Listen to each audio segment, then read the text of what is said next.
তো হেই ভিউয়ার্স, কেমন আছেন সবাই? আশা করব সবাই ভালো আছেন। তো আজকে আমরা এক্সপ্লেন করছি দ্য ক্যালকুলেটর মুভিটা।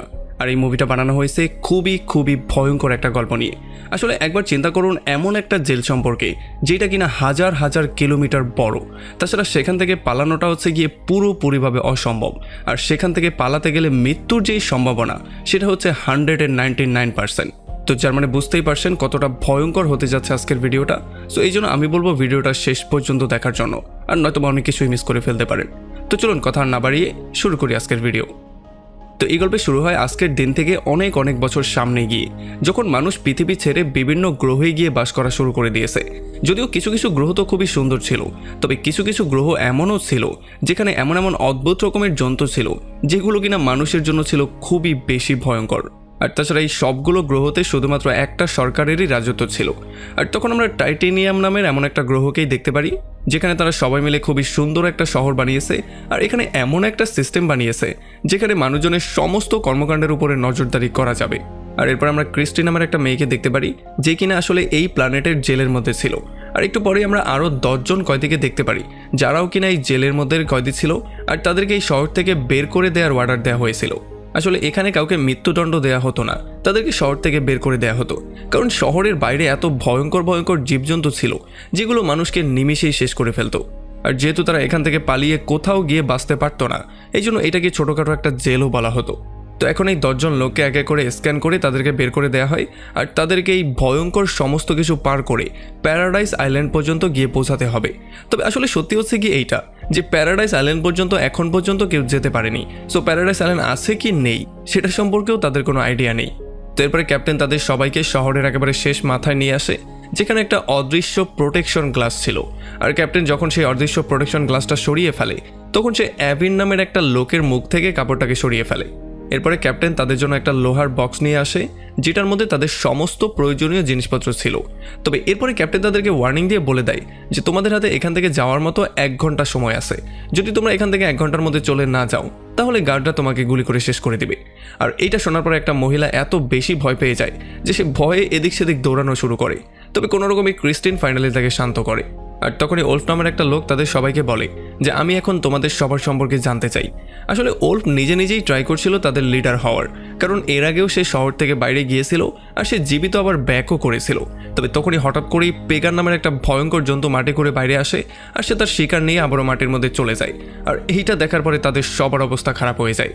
এখন যেহেতু লিডারশিপ নিয়ে আরভিন আর ওল্ফের মধ্যে একটা সমস্যা হচ্ছিল, এই জন্য ক্রিস্টিন তাকে বলে যে আমি আসলে ওল্ফের সাথে না, আমি আরভিনের সাথে যেতে চাই।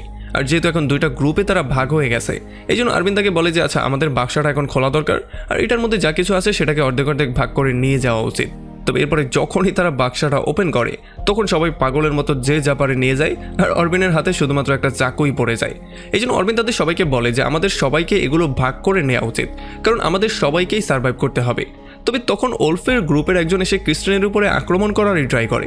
তবে শেষ মুহূর্তে অরবিন তার মাথায় চাকু ধরে তাদের সবাইকে বলে যে যদি কেউ কারো উপরে আক্রমণ করার ট্রাই করো, তাহলে সেটার পরিণতি একেবারেই ভালো হবে না। আর এই জন্যই ওল্ফ বাধ্য হয়ে তাদের ভাগের যে অংশ ছিল সেটা তাদেরকে দিয়ে দেয়। তবে অরবিন কিছু খাবার দাবারের মাধ্যমে সেই খালি বাক্সটা চায়, যেটা কিনা উল্ফ খুবই হাসি মুখেই তাদেরকে দিয়ে দেয়। তবে তখনই মহল থেকে বারবার করে তাদেরকে ওয়ার্নিং দেওয়া হয় যে যদি তোমরা এখনই এখান থেকে চলে না যাও, তাহলে এখনই তোমাদের উপর আক্রমণ করা হবে। এই জন্য ওল্ফ তার টিমকে নিয়ে সামনের দিকে যাওয়া শুরু করে। আর অরবিন আর ক্রিস্টিন এই ভারী বাক্সটা তাদের কোমরে বেঁধে তারাও আস্তে আস্তে সামনের দিকে যাওয়া শুরু করে। তবে তখনই তাদের উপরে আক্রমণ করে দেওয়া হয়, আর গুলির জন্য তারা পাগলের মতো এদিক সেদিক দৌড়ানো শুরু করে। তারা সবাই গিয়ে পাথরের পেছনে লুকিয়ে পড়ে।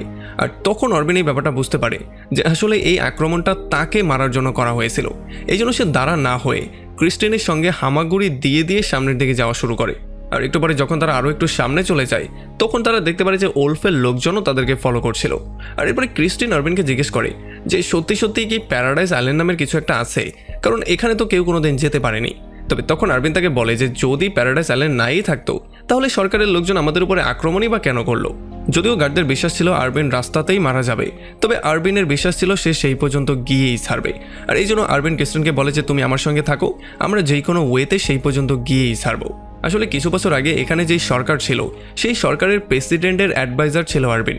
এই জন্যই তারা আরবিনের উপরে প্রচণ্ড রাগ করেছিল আর তাকে মারার জন্য গুলি করেছিল। আর এখন শহরের মধ্যে নতুন প্রেসিডেন্ট ক্যাপ্টেনকে ডেকে জিজ্ঞেস করে যে এই অ্যাডভাইজার এখন পর্যন্ত জীবিত কেন আছে, তবে তখন ক্যাপ্টেন তাকে পরামর্শ দিয়ে বলে যে তাকে যেখানে পাঠানো হয়েছে সেখান থেকে সে আর কখনোই ফিরে আসতে পারবে না, এটা আপনি শিওর থাকেন। আর এরপরে রাস্তায় অরবিন আর ক্রিস্টি একটা পানির সোর্স পেয়ে যায়। আর যখন ক্রিস্টি দেখতে পারে পানিগুলো পরিষ্কার, তখন সেগুলো খাওয়া শুরু করে আর তার মুখ হাত পরিষ্কার করা শুরু করে। আর এরপরে সে ভবিষ্যৎ নিয়ে চিন্তা করা শুরু করে। তবে তখনই পেছন থেকে অরবিন তাকে একেবারেই নড়তে না মানা করে। যদিও ক্রিস্টির মনে হচ্ছিল যে অরবিন হয়তোবা তার সাথে জোর করার ট্রাই করবে, তবে আসলে অরবিন সেই ভয়ঙ্কর জন্তুটাকে দেখতে পেয়েছিল যেটা কিনা মাটি খুঁড়ে বাইরে এসেছে। এই জন্য সে গিয়ে সেটার উপরে আক্রমণ করে দেয়। আর যখন সে সেটার সাথে ফেস করছিল, তখন ক্রিস্টিও প্রচণ্ড সাহস দেখিয়ে সেটার উপরে গিয়ে আক্রমণ করে কোনো রকমে অরবিনকে সেভ করে ফেলে।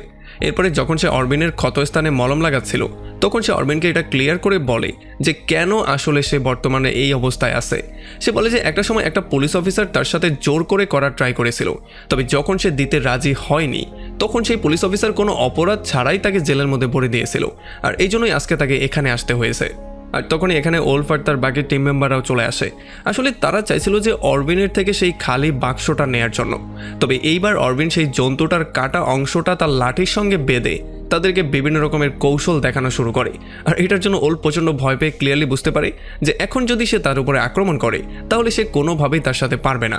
এই জন্য ওলফ আর তার টিম তাদেরকে যাওয়ার পারমিশন দিয়ে দেয়, কিন্তু তবুও সে তাদেরকে ফলো করা বন্ধ করে না। আসলে ওলফ চাইছিল যে তারা দুজন যাতে আগেই গিয়ে যদি কোনো বিপদ আসে সেগুলোর মোকাবেলা করে ফেলে, যাতে করে পেছনে থেকে তাদের টিমের কোনো ক্ষতি না হয়। তবে একটু সামনে যাওয়ার পরেই যখন অরবিন দেখতে পারে যে জমি থেকে পেগন বেরোচ্ছে, তখন সে ক্রিস্টিকে মাটিতে শুয়ে পড়ার জন্য বলে। আর একটু পরে অনেকগুলো পেগন বের হয়ে সোজা ওলফের গ্রুপের উপরে আক্রমণ করে দেয়। সে এখানে আক্রমণ করে কয়েকটা কয়েদিকে তো তার শিকারও করে ফেলে, এরপর আবার সরাসরি মাটির নিচেও চলে যায়। আর এদিকে শহরের মধ্যে যখন প্রেসিডেন্ট ক্যাপ্টেনের কাছে আবারও অরবিন সম্পর্কে জিজ্ঞেস করে, তখন ক্যাপ্টেন তাকে বলে যে তাদের একটা স্পেশাল লোক এখন পর্যন্ত তার পেছনে আছে। আর এদিকে যখন সন্ধ্যা হয়ে যায়, তখন অরবিন আর ক্রিস্টি একটা জায়গায় রেস্ট নেওয়ার সিদ্ধান্ত নেয়। আর এখানে কথাবার্তার মাঝখানে অরবিন রাজি হয়ে যায় সে কেন জেলে এসেছে এইটা বলার জন্য, মানে তার জীবনের সত্যি ঘটনাটা বলার জন্য সে রাজি হয়ে যায়। তবে যতক্ষণে অরবিন কিছু একটা বলতে যেত, ততক্ষণে প্রচণ্ড ক্লান্তির জন্য ক্রিস্টিন সেখানেই ঘুমিয়ে পড়ে। তবে একটু পরে যখনই তার ঘুমটা ভাঙে, তখন সে দেখতে পারে ভয়ঙ্কর রকমের শব্দ চারপাশ থেকে আসছে।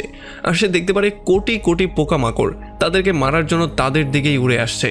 এখন এটা দেখার পরে ক্রিস্টিন প্রচণ্ড ভয় পেয়ে দৌড়ে পালিয়ে যাওয়ার ট্রাই করে। তবে অরবিন তাকে জোর করে ধরে এনে বাক্সার মধ্যে ভরে, আর সে নিজেও বাক্সার মধ্যে ঢুকে উপরের ঢাকনাটা বন্ধ করে দেয়।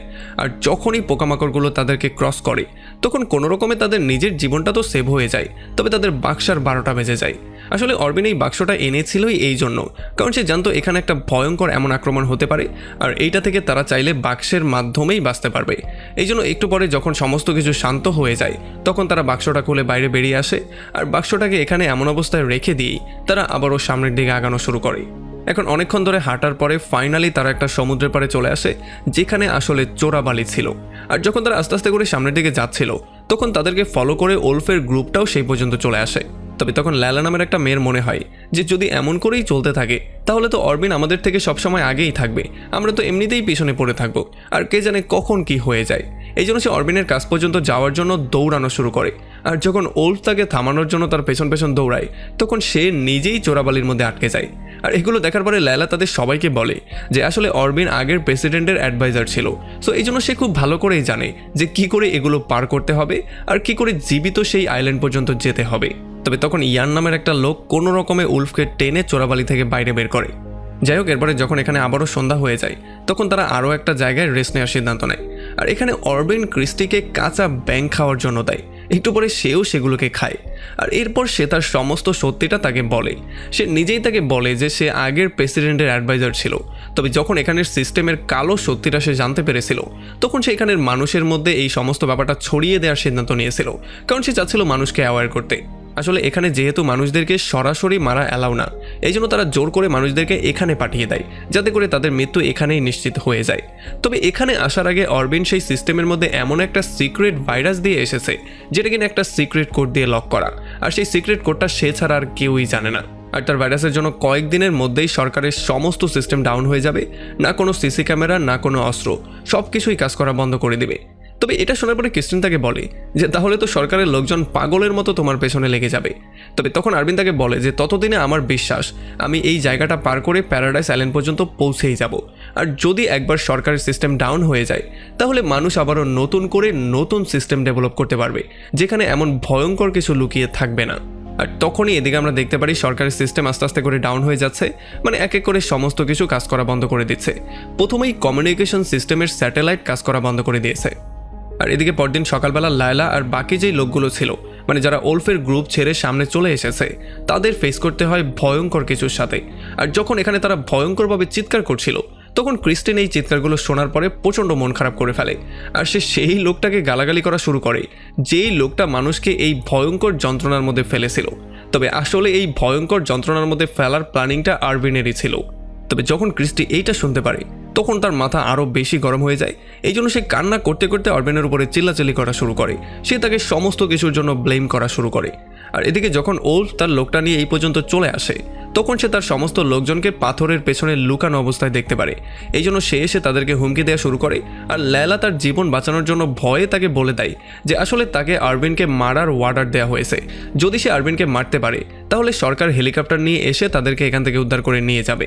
তবে তখন ওলফের মাথায় আইডিয়া আসে যে যদি সে লায়লাকেই খুন করে ফেলে তাহলে হয়তো সরকার এই অফারটা তাকেও দিতে পারে। তবে তখন লায়লা তার থেকে পালিয়ে যাওয়ার ট্রাই করে। তবে একটু সামনে যাওয়ার পরেই সে একটা মাকড়সার ভয়ঙ্কর জালের মধ্যে আটকা পড়ে যায়।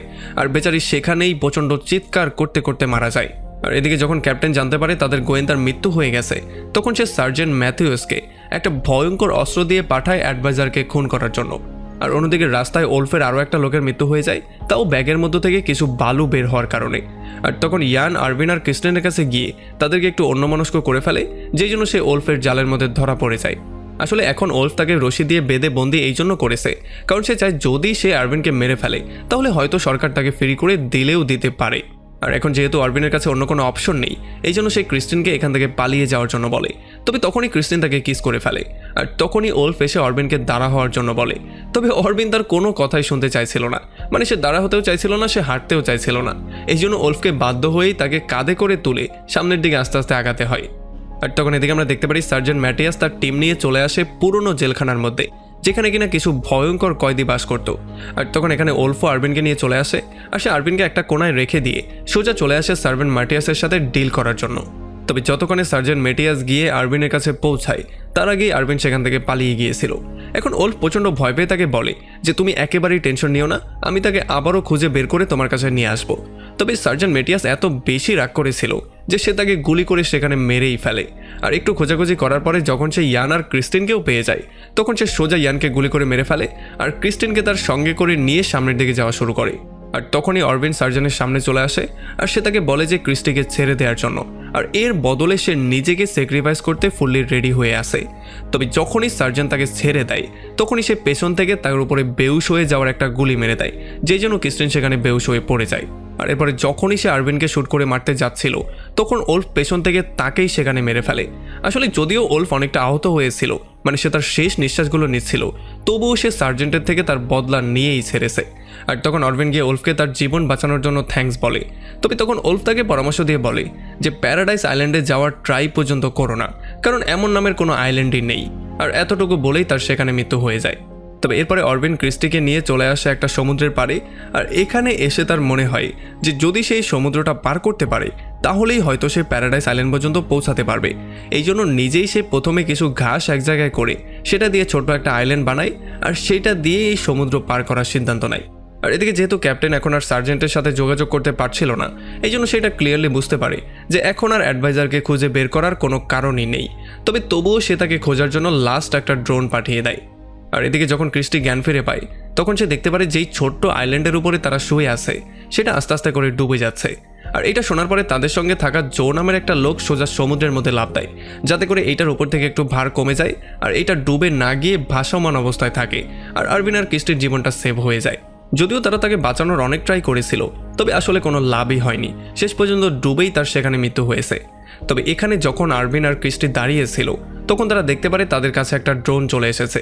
প্রথম কয়েক সেকেন্ডের জন্য তাদের মনে হয়েছিল যে হয়তোবা তাদের খেলা এখানেই শেষ, তবে এই ড্রোনটা তাদের কাছ পর্যন্ত আসার আগেই সেখানে ডিস্ট্রয় হয়ে গিয়েছিল। আসলে আরভিনের যেই ভাইরাসটা সেটা পুরোপুরি অ্যাক্টিভেট হয়ে গিয়েছিল, এই জন্য সেটা পুরো সিস্টেমটাকেই দখল করে নিয়েছিল, এই জন্যই ড্রোনটা আর কাজ করেনি।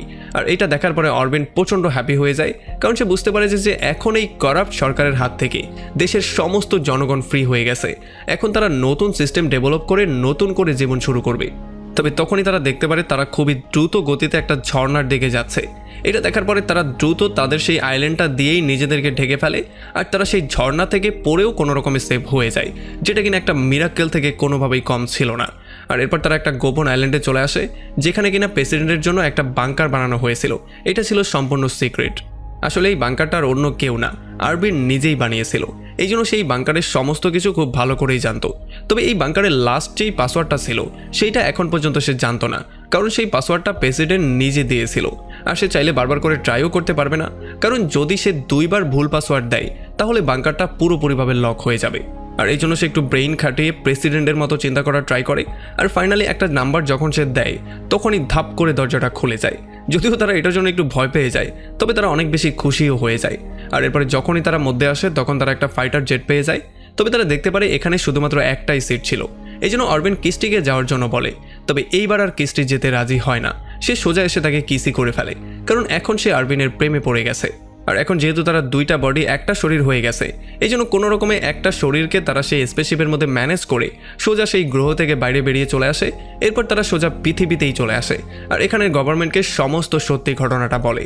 এখন হয়তোবা আশা করা যায় যে এই গভর্নমেন্টের সাহায্যে তারা সেই গ্রহের সমস্ত কিছু ঠিক করে ফেলবে, আর ফাইনালি তাদের জীবন ধারণ আরও একটু ইজি হয়ে যাবে। আর এমন একটা ইন্টারেস্টিং পয়েন্টে এই পুরো মুভিটা এখানেই শেষ হয়ে যায়। তো আমাকে কমেন্ট করে জানান কেমন লাগলো ভিডিও। যদি ভালো লাগে তাহলে অবশ্যই একটা লাইক করবেন, আর যদি এখনও আমাদের চ্যানেলটা সাবস্ক্রাইব করে না থাকেন তাহলে প্লিজ করে ফেলুন। তো আমাদের দেখা হবে অন্য কোনো ভিডিওতে অন্য কোনো একদিন। Till then, take care.